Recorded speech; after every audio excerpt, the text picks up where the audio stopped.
Hello दोस्तों, स्वागत है आपका all one day and other exam channel पे। तो इस वीडियो में आप सबके लिए हम जो यूपी पुलिस का एग्जाम होने वाला 27 और 28 जनवरी को, उसके लिए हम प्रैक्टिस सेट लाए हुए हैं। अगर आप सब चाहते हैं तो इस प्रैक्टिस सेट को आप हल कर लीजिएगा। इसमें हम आप सबके लिए केवल सामान्य जानकारी एवं समसामयिक घटनाओं पर आधारित जो प्रश्न है उसको देंगे। साथ ही साथ हम जो आपको सेकंड पार्ट में देंगे हिंदी के लिए, ठीक है। ये केवल 2 ही पार्ट हम आपको इसमें कराएंगे। और अगर आपको इसकी में पूरा पेपर डाउनलोड करना होगा तो मैं इसी वीडियो डिस्क्रिप्शन में आपको इस पूरे पेपर की पीडीएफ दे दूंगा। आप इसको डाउनलोड करके अपने से स्वयं हल कर सकते हैं, जिसमें आपको रीजनिंग मैथ भी इंक्लूड रहेगा, ठीक है। यह हमें पेपर मिला है तो मैंने सोचा आप सबके लिए भी जानकारी प्रदान कर दूं।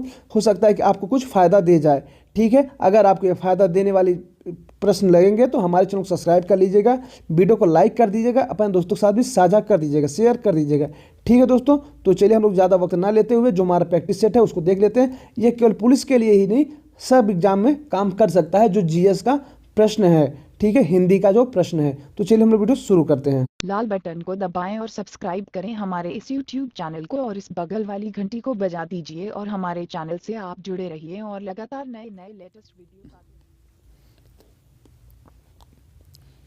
तो दोस्तों, आप सभी को पता है कि यह जो प्रश्न होगा, यह प्रश्न 150 दिए जाएंगे, जिसमें आपको 120 मिनट का समय दिया जाएगा इसमें, ठीक है, यूपी पुलिस के लिए। और 300 नंबर का यह प्रश्न पूछा जाएगा, ठीक है।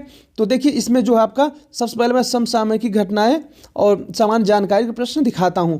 तो चलिए हम आपको प्रश्न देखते हैं। अगर आपको आता रहे तो आप तुरंत कमेंट में इसको करते भी चले, ठीक है, और मैं आपको आंसर तो बताऊँगा ही। तो देखिए, पहला प्रश्न जो है आप सबके लिए वह है, विकास का सिद्धांत किसके द्वारा प्रस्तावित किया गया था। जो विकास का सिद्धांत वो किसके द्वारा प्रस्तावित किया गया था, तो आप बताएं। इसका जो उत्तर हो जाएगा वह चार्ल्स डार्विन द्वारा, ठीक है दोस्तों। अगला प्रश्न है, इसका ऑप्शन नंबर 1 सही हो जाएगा, 1 का। दूसरा नंबर प्रश्न है, जीवन की मूलभूत इकाई क्या है।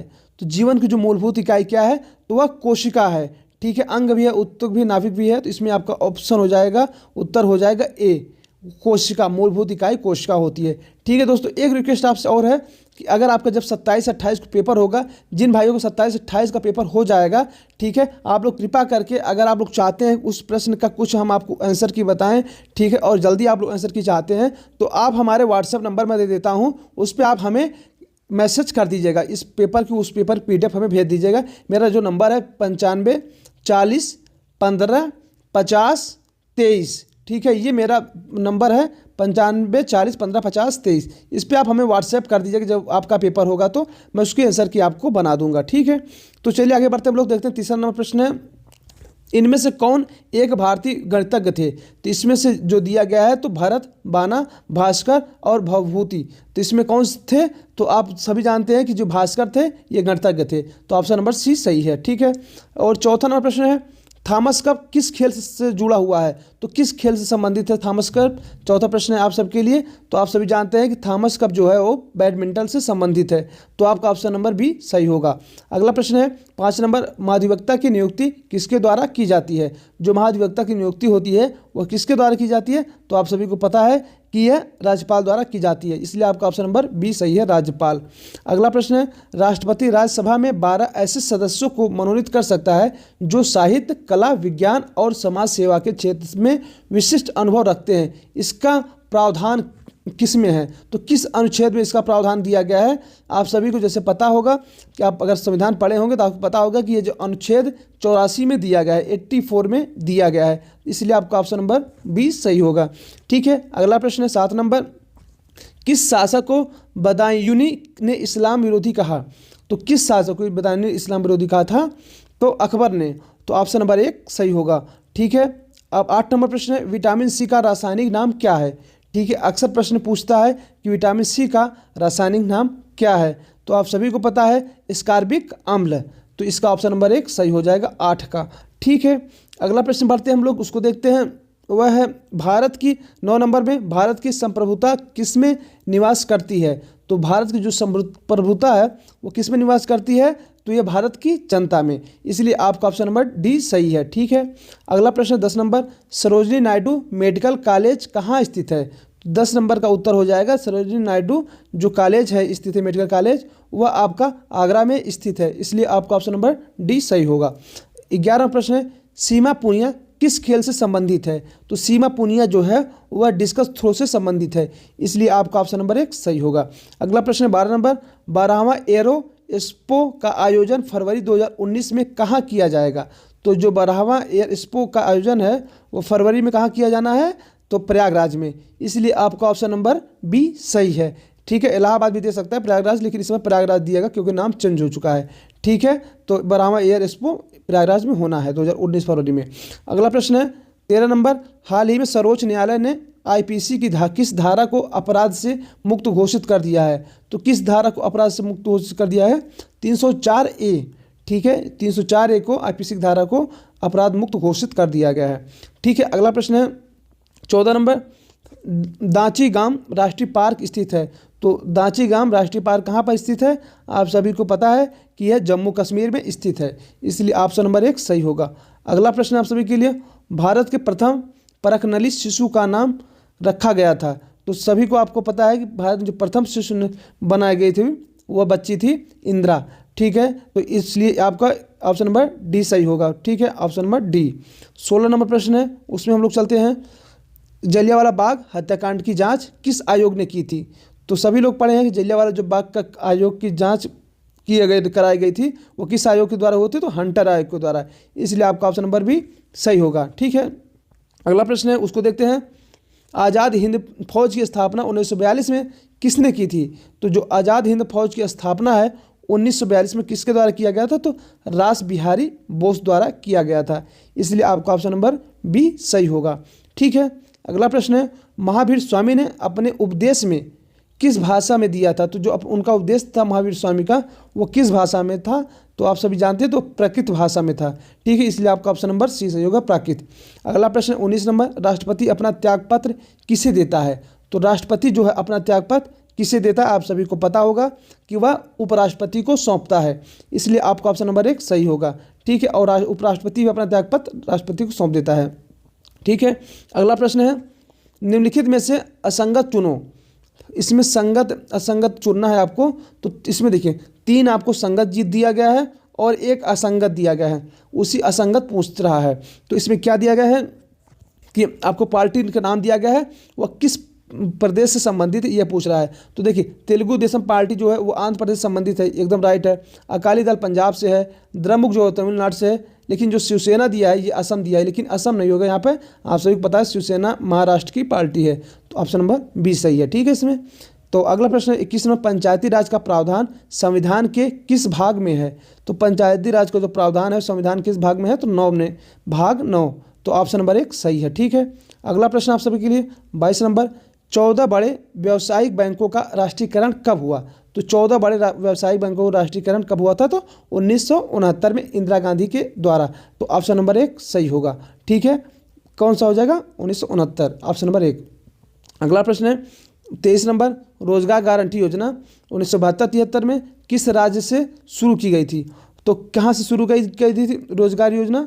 ठीक है, आप सभी को पता है कि ये कहाँ से किया गया था? तो महाराष्ट्र से किया गया था, तो ऑप्शन नंबर आपका सी सही होगा। ठीक है, महाराष्ट्र। 24 नंबर प्रश्न देखते हैं। 24 नंबर प्रश्न है आप सभी का, भारत पर्यटन विकास निगम की स्थापना कब हुई थी? तो भारत पर्यटन विकास निगम की स्थापना कब किया गया था? 1966 में, तो इसलिए आपका ऑप्शन नंबर 1 सही है। 25 नंबर है, पृथ्वी सूर्य से अधिकतम दूरी पर होती है। तो कब जो होता है पृथ्वी सूर्य से अधिकतम दूरी पर होता है? तो ये 4 जुलाई को होता है, इसलिए आपका ऑप्शन नंबर 1 सही है। ठीक है, अगला प्रश्न 26 नंबर, एक वर्ष में अधिकतम कितनी बार चंद्र ग्रहण हो सकता है? तो एक वर्ष में अधिकतम कितनी बार चंद्र ग्रहण हो सकता है? आप सभी को पता है कि 3 बार से ज़्यादा नहीं हो सकता है, तो इसलिए आपका ऑप्शन नंबर 3 सही होगा, यानी कि सी सही होगा, 3 बार। ठीक है, अगला प्रश्न 27 नंबर, नर्मदा और ताप्ती नदियों के से घिरा पर्वत है। जो नर्मदा और ताप्ती नदी से पर्वत घिरा है वो कौन सा पर्वत है?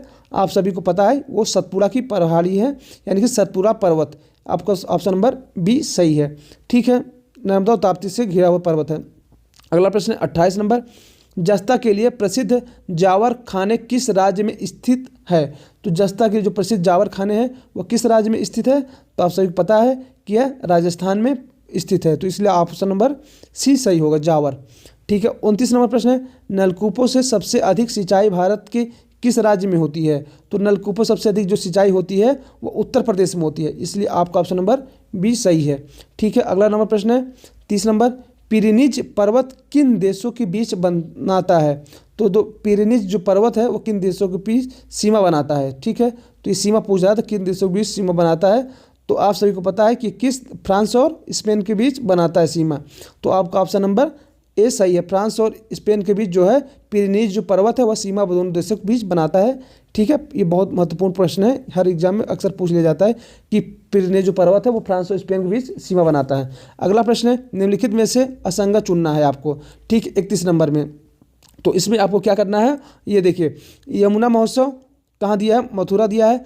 कजली महोत्सव संभल में दिया गया है। सैफई महोत्सव इटावा में दिया गया और ताज महोत्सव आगरा में दिया गया है। ठीक है, तो इसमें जो है 3 ऑप्शन सही है, एक गलत है। तो आप सभी को पता है कि जो यमुना महोत्सव है वो मथुरा में ही मनाया जाता है। ठीक है, और आपका सैफई महोत्सव भी इटावा में मनाया जाता है, ये भी आपका सही है। ताज महोत्सव आगरा में है, ये भी आपका सही है, लेकिन कजली महोत्सव संभल में नहीं है, तो इसलिए आपका ऑप्शन नंबर सी सही होगा इसमें। ठीक है, क्योंकि असंगत चुनना था। अगला प्रश्न है मंगल पांडे का जन्म उत्तर प्रदेश के किस जिले में हुआ था? तो मंगल पांडे का जो जन्म हुआ था वह उत्तर प्रदेश के बलिया जिले में हुआ था, इसलिए ऑप्शन नंबर 1 सही होगा आपका, 32 का ए हो जाएगा। 33 नंबर प्रश्न है निम्नलिखित में से किस जिले में यमुना नदी नहीं गुजरती है?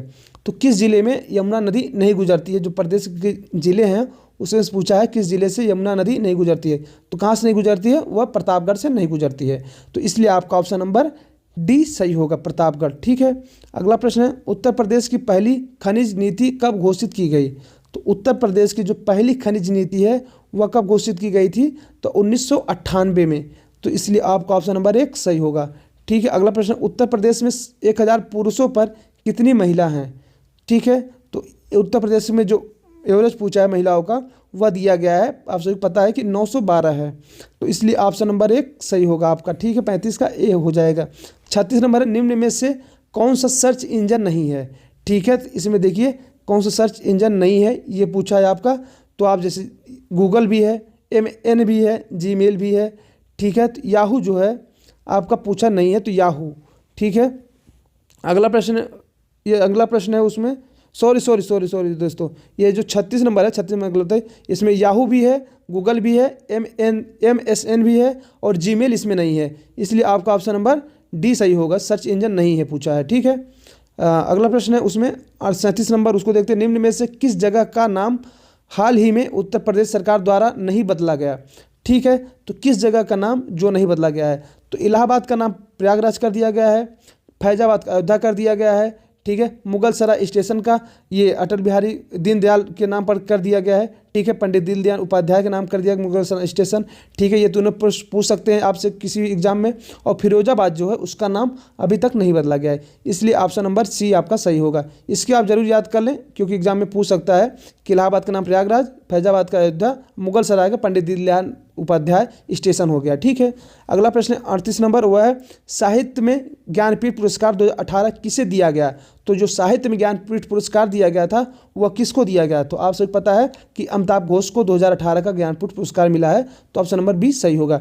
ठीक है दोस्तों, अब यहाँ से आप लोगों के लिए हिंदी शुरू हो जाता है। ठीक है, तो जो हिंदी का प्रश्न है हम आपको दूसरी वीडियो में बताएंगे। ठीक है, आप इसका वेट कर लें, एक दिन मैं आपको कल इसकी वीडियो उपलब्ध करा दूंगा या शाम को उपलब्ध करा दूंगा।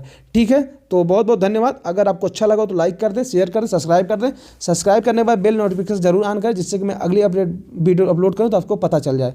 तो बहुत बहुत धन्यवाद।